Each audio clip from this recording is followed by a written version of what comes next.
Back May of 2009, I was over at the Mulberry Cafe having coffee at the round table, and got word that the bakery was going to close up.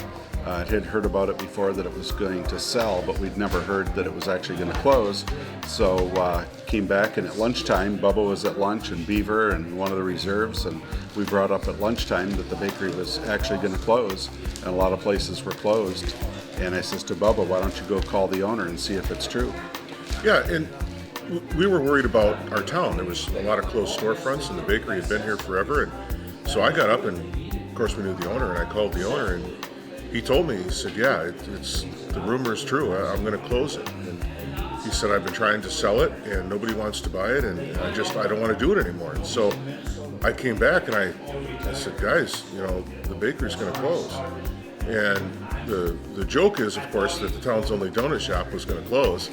And so we had to do something, but the other part of that is that this is a historic business. It had been here since 1896, and we didn't want it to close. And we kind of talked about it amongst ourselves about what would happen if we bought it.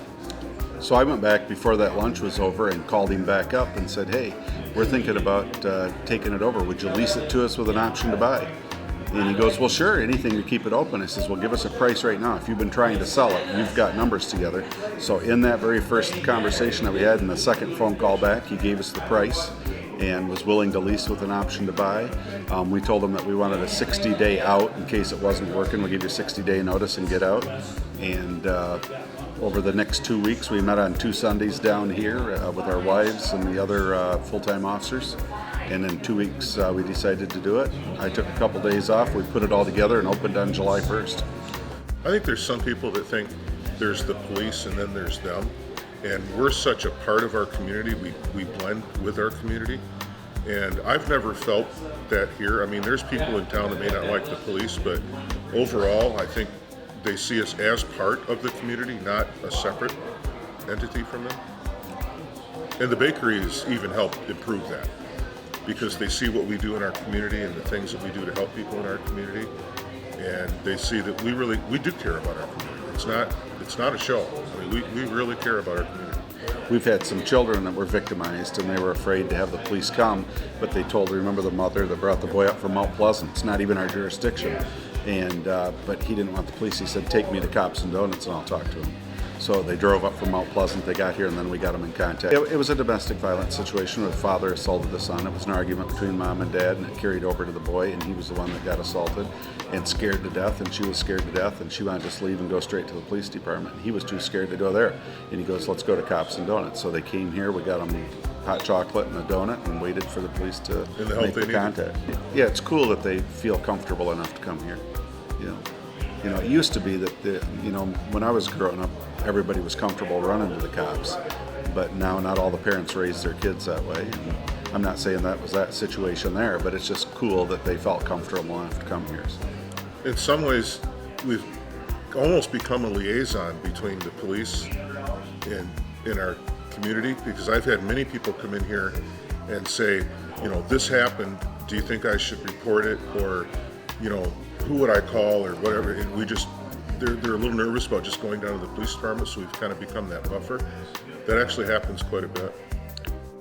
Again, if there's something major that happens in their lives where they're needing assistance, we come in there, hopefully deal with whatever problem, and then we leave. They don't know us as people.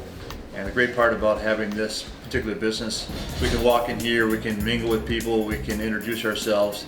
They understand that we're real people as well. So that certainly has helped us. Absolutely. One of the reasons why we have the patches on the wall, they can come down here and say, oh, this is where my cousin or my brother's from, or my friends, and be able to have a connection between law enforcement, be able to look at these walls, look at the history behind all law enforcement here. Look around this place, you see nothing but history.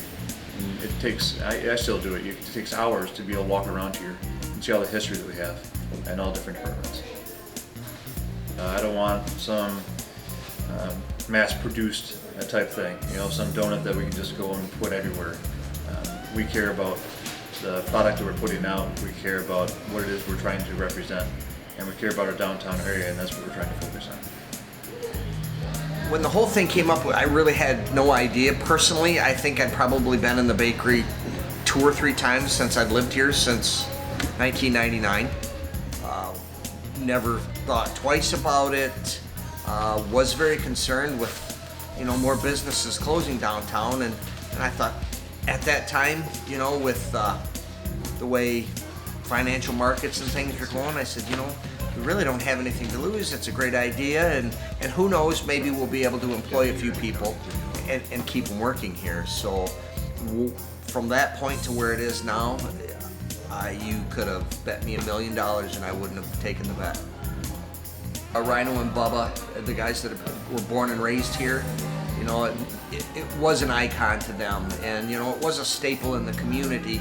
And when you would drive down here through town 6 years ago and see all the empty storefronts, it would start to become a reality to you, like, are we going to become a ghost town? And now you drive down through town at any given time of the day. I actually get irritated because I can't find a parking place out in front of here, and then I realize that it's all for the good. I'll walk 2 blocks to get to the bakery, and you see license plates from out of state.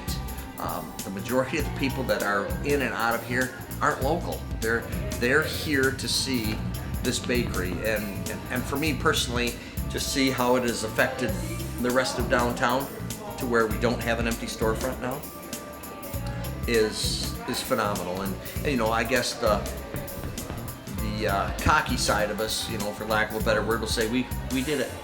We filled up downtown because people are now, they see activity down here, business people do, and they want to be part of it. And we want them to be. Our goal, here was to bring more people to downtown Clare, because when it does, that affects everyone. And there's hundreds of positive police things going on every single day. Every single day, a police officer saving somebody's life, a police officer stopping something from happening, or a police officer just reaching down and shaking the hand of a child that made that kid's day. Those things go on all day, every day, but we don't hear about it. Our story here it's unique, but it's nothing that I don't think police officers all over, that if they had the opportunity, would try and do it to give back to their community. I want Clare, along with us, to be the place that everybody wants to stop. Clare is centrally located, and I love it when people are traveling through and, we've got to go to Clare, we've got to see all the neat little shops that they're putting in, and that's what we really want. And on our billboard, we don't put an address, we just put downtown Clare. We're trying to bring people to Clare. We've had people come in like that and say, I drove around for 5 minutes and zigzagged through the blocks, and then I finally found it. Why don't you put a better location? And I say, great, that's exactly what we want you to do. We want you to come down here and drive around. Clare's a small little downtown. You're not going to drive around for hours. You can drive around for 5 minutes and see what else there is here, and then find us.